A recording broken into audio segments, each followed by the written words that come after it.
Remy Ma's on the remix, All I Need Is One Mic with French Montana and Max B. Well, back in the day, Max B and Papoose had some issues concerning K Slay, where Papoose came to a radio station where 50 Cent was at and Max B was the guest. And he came in there basically to fight Max B. If you look at that footage, you can see Max B didn't want no smoke and didn't even want to step outside. He was happy 50 Cent went outside for him. Hello family, welcome back to the channel. I've got another one for you today. After doing my research, I came across some information that's been circulating out there, and I think it's worth breaking down together. Let me show you a brief clip from the time Papoose showed up at that radio station to confront Max B. The reason he went there was because he had a problem with what Max B was saying about K Slay, who, let's be honest, was a grown man fully capable of handling his own situations. But as you'll see in this footage, Pat was on some nonsense back then, pretty much the same way he carries himself now, just a lot quieter about it these days. But there's more I want to walk you through after that clip. I'm going to be putting a lot on the table here, because all of this speaks directly to who Papoose really is and how he operates. And just like I've been saying from the beginning, Papoose and Clarissa are cut from the exact same cloth. They are fundamentally the same type of person. The only real difference is that he keeps his mess low-key, while she puts hers on full display for everyone to see. Now, let me pull up that clip, and then we're going to get into the rest of this information that was dropped. Radio. That is what it is. Nah, we on the radio. We on the radio. Hold on. What it is. Hey, you talking records about Slade on them? Nah, dog. Listen. Not here. Let's go to a song and we're gonna kick it outside. We all gonna talk. It is what it is. I forgot that was your band though. To French and Max and told them not to put Remy on the song. So French basically was like, man, fuck that shit. He don't control nothing over here. Went on ahead and let her get on the song. Now, this is what's being reported regarding what Pap allegedly did in an attempt to keep Remy off that song by going straight to French Montana. Now, none of us were present when any of this went down. However, looking at the pattern of behavior we've witnessed from Papoose, specifically the way he's gone out of his way to damage Remy's reputation, flipping timelines around to fit whatever narrative he and Clarissa are trying to push during their radio run to make Remy look bad, I wouldn't be the least bit shocked if every word of this turns out to be completely accurate. Not even a little bit surprised. And I don't have a single doubt about it, because what do people always say? When someone shows you who they are, take them at their word. So as far as I'm concerned, this is something I can absolutely see happening. Now I want to hear from you, so drop your thoughts in the comments below. Do you believe this story? Is this the kind of move you think Papoose would actually do? You know what else I'm going to speak on, and I'm a little late? The jewelry that Clarissa Shields ain't wearing no more. You remember Remy Ma had a picture with her wearing all those Louis Vuitton bracelets, right? She had them all except the white and the black one. You know why? Because it was part of the jewelry that was in the bag that Papoose was supposed to give back to her during their divorce, that he was using the pawn so he could pay off gambling debts. The nigga walked up on her and basically put those bracelets on her wrist. No box, no receipt, no presentation, nothing. So cast your mind back to when people were questioning whether Clarissa still had her jewelry because it disappeared for a stretch and then suddenly showed back up again. And you know how Clarissa is. She pays close attention to what's being said about her, and she's always trying to prove everybody wrong. Now, that's not necessarily saying the jewelry was definitely gone for good. It's possible she could have gone out and bought it again. Who really knows? Maybe it never left in the first place. But we're going to talk about it either way.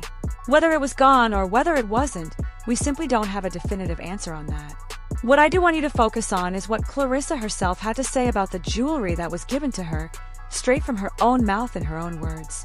Now, while you're listening to this, I need you to pay very close attention to every detail. Go ahead and drop your thoughts in the comments when you're done, because you all know I genuinely cannot wait to read what you have to say about this. But just listen, okay? Make sure you're really tuned in. Listen carefully. Here's a gift from my man, okay? This is what I gifted myself. Little bracelet, myself.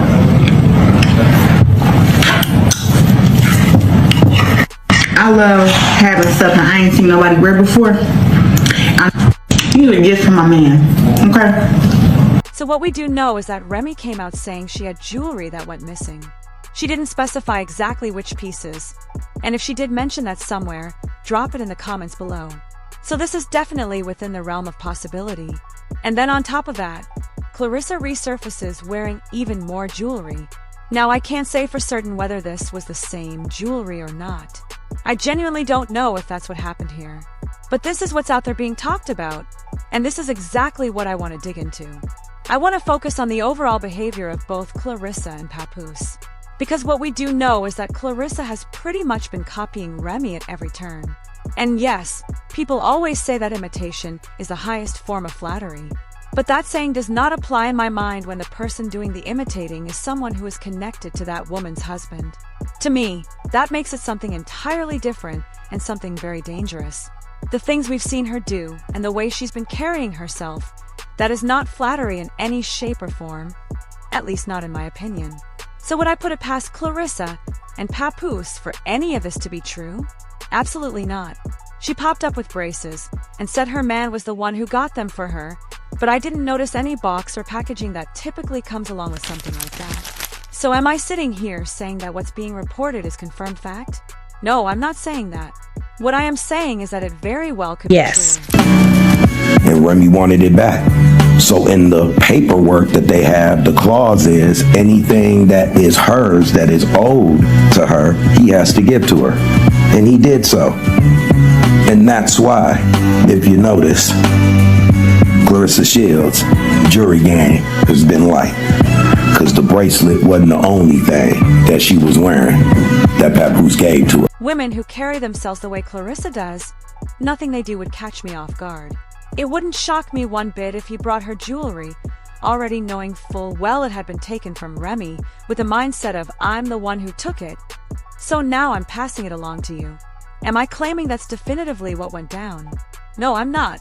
But what I will say is that both of them display every sign of narcissistic behavior. And here's what I know about people like that.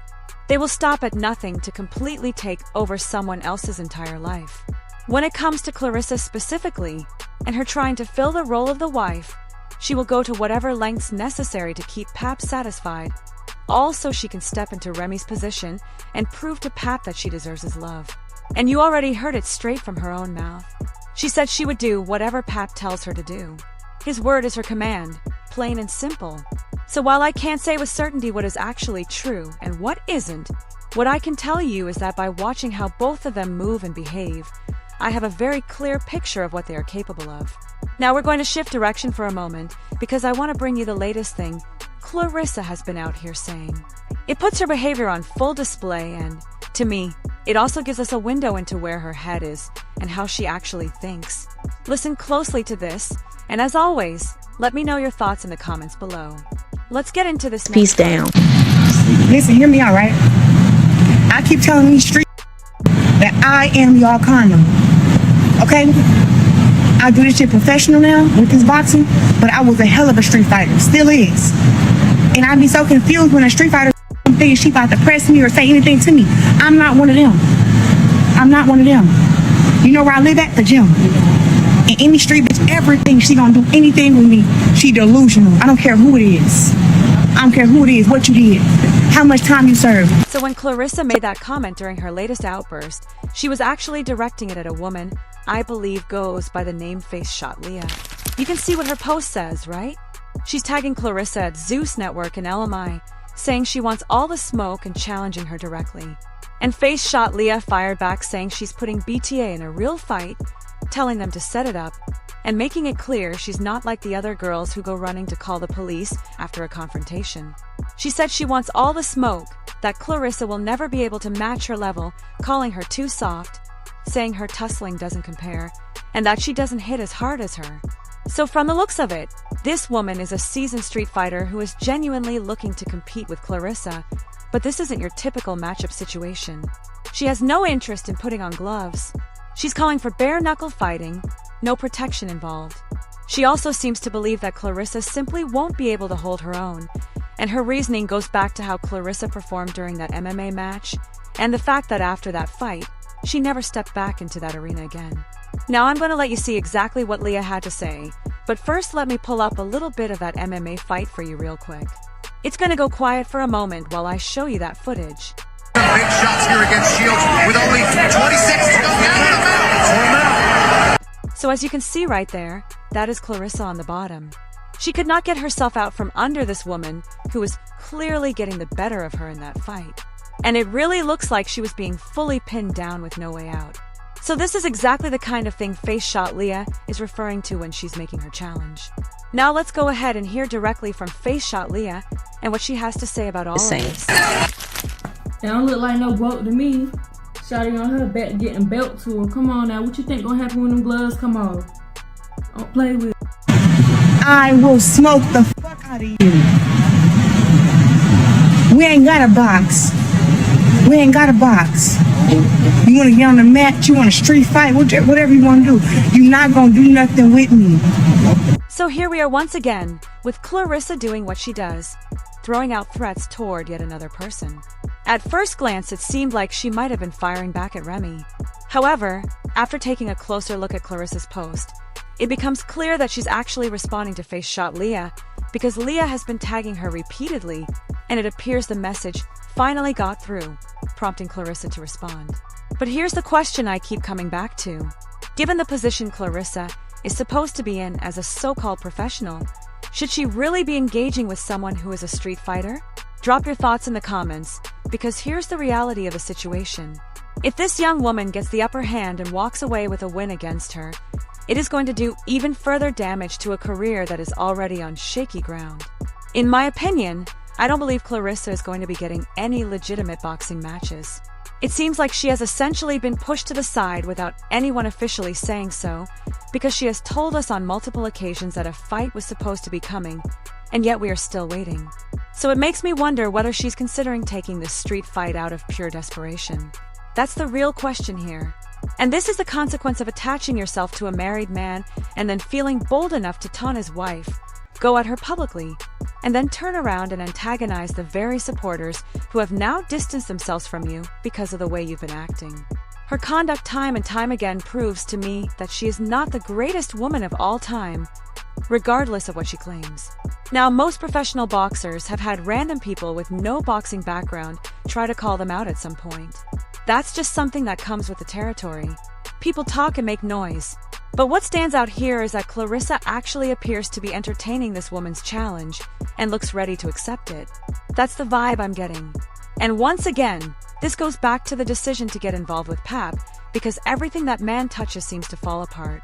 He couldn't even keep his own situation together. Yet somehow she believed he was going to be the one to elevate her career, which never made any sense to begin with. But I want to hear from all of you in the comments below. Do you think Clarissa should actually accept this challenge? Tell me what you think. I genuinely cannot wait to read every single one of your responses.